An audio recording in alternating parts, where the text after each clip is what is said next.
Chers auditeurs de ABFM, bonjour. Nous sommes le lundi 17 septembre. L'édito d'aujourd'hui porte sur les enseignements que tire l'ambassadeur Lamamra aux représentants de la Commission de l'Union africaine après les discussions, le dialogue qu'il présidait entre les parties comoriennes sur la crise actuelle. M. Lamamra vient d'écrire au président de la République pour lui suggérer les mesures qui, selon lui, après la discussion des différentes parties, devraient pouvoir apaiser la situation. Quand on lit ces mesures, on se demande pourquoi le dialogue n'a pas été fait exclusivement avec des organisations de la société civile. Les mesures préconisées sont des mesures portant essentiellement sur les droits de l'homme et des procédures judiciaires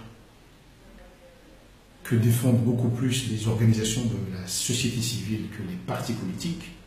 Il faut attendre le point 4 qui mentionne un cadre de concertation sur l'autonomie des îles pour qu'on soit réellement dans la politique. La première leçon à tirer, c'est que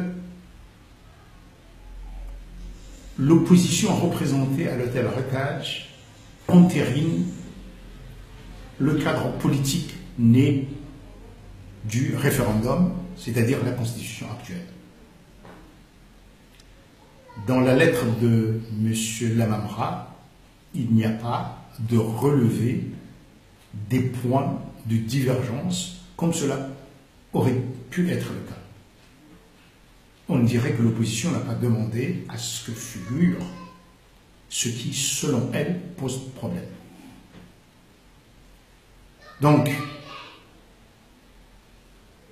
il faut s'attendre maintenant à ce qu'il y ait des élections. Et si cette lettre est confirmée comme étant bien de M. Lamamra et qu'il est fidèle aux discussions et aux aspirations des uns et des autres,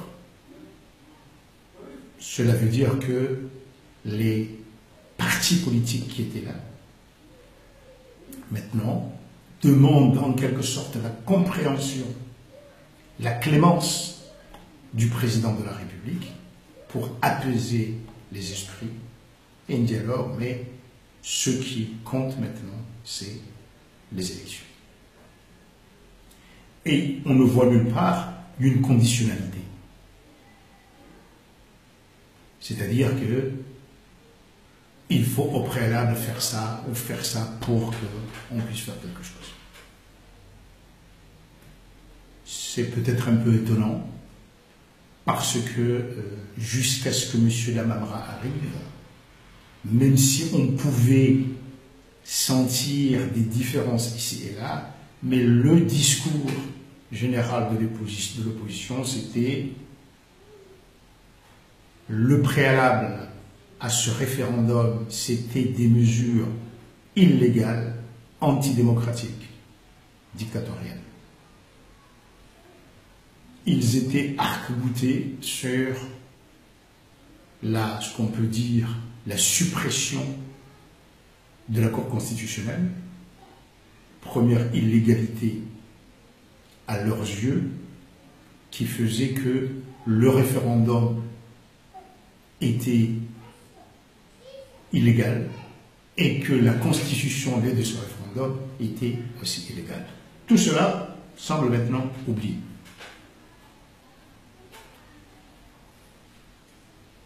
Quoi dire? On peut constater que dans la lettre de M. Lamamra, il n'est pas fait état des participants et des positions unanime. C'est-à-dire qu'effectivement, M. Lamamra a tout à fait le droit de faire une telle lettre, mais dans d'autres procédures de médiation, il y a aussi, parfois, on dit, voilà, il y avait ces représentants, il y a celui-ci ou celui-ci ou celui-ci qui pose telle conditionnalité, et après, ce qu'il fait, c'est une continuation des discussions. Mais de cette lettre, il ressort que maintenant, tout est dans les mains du président de la République. La question qu'on peut se poser, c'est est-ce que ce constat, est-ce que ces conclusions vont satisfaire le gouverneur d'Anjouan, qui était en tout cas le seul, à la veille de ces discussions, dans une rencontre avec le président de la République, qui s'est exprimé très clairement pour dire que le référendum est illégal. Est-ce qu'aujourd'hui, il y a un front de parti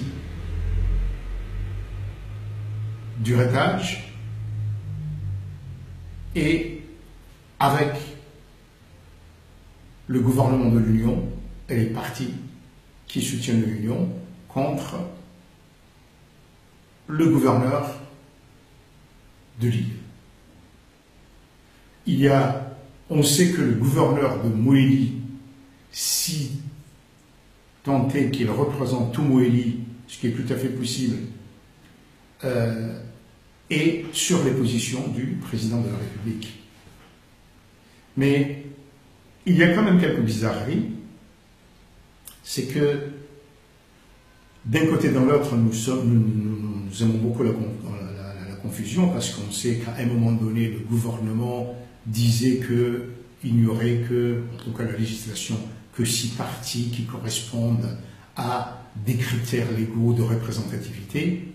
Au sein de l'opposition, on trouve des partis qui ne satisfont pas ces critères de représentativité.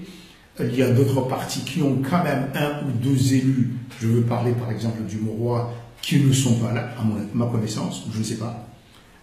Voilà, donc on est toujours à la comorienne, dans l'ambiguïté et dans la confusion.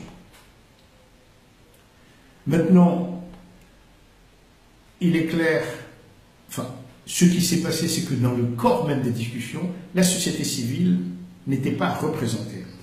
Elle a rencontré M. Lamamra, mais bien que les points de vue qui sont là sont beaucoup plus de société civile, comment dire, un constat de discussion qui pourrait avoir eu lieu entre gouvernement et société civile, la société civile n'a pas été conviée aux négociations, au dialogue en tant que tel. Elle a été écoutée, mais elle n'a pas assisté dans le dialogue. Donc on n'a pas considéré que c'est une crise générale où la société civile, telle qu'elle est représentée, telle qu'elle est organisée, n'a pas pu s'imposer non plus. Il faut alors espérer que, si bien du côté du pouvoir que du côté de l'opposition, ces forces sont représentatives, parce que bien souvent dans des pays comme le nôtre, il y a la nomenclatura politique qui se réunit et la crise continue jusqu'à ce qu'elle éclate comme ça de manière anarchique. Mais en attendant, il y a des heureux, parce que les élections, comme nous l'avons dit souvent chez Aïba FM, le président de la République, ceux qui sont près de lui et qui nous murmurent de temps en temps, nous disent que ce serait en décembre. Peut-être un peu plus avant, peut-être juste après. Pour une grande partie de la population, une période électorale, c'est une autre période de récolte de la vanille ou de vente de la vanille. Beaucoup de nos chômeurs voyagent gratuitement de meeting à meeting et en profitent pour voir du pays et des parents. Les hommes politiques, à ce moment-là, sont très généreux. Et ceux qui ont des locaux alloués pour les permanences électorales, pour des haut-parleurs. Donc on va bientôt entrer dans une période de forte récolte de la vanille. Eh bien, espérons que si c'est le cas, que ça se passe dans la paix. À bientôt.